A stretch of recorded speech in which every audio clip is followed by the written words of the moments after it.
తినాలి, ఇది తిను. మ్యాంగో ఎలా తినాలి? పండు ఇలా నీకు ఇంకోటి చూపిస్తాను. ఇది ఎలా తినాలి?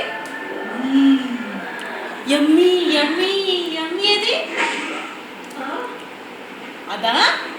అయ్యా అలా కాదు, ఇంకో పండు ఇలాగా ఇటు ఇటు పెట్టుకోవాలి నోట్లో.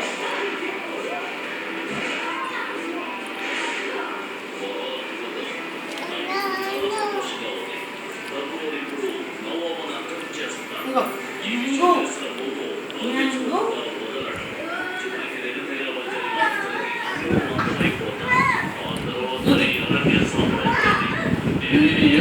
యమ్మీ యమ్మీ యమ్మీ. అది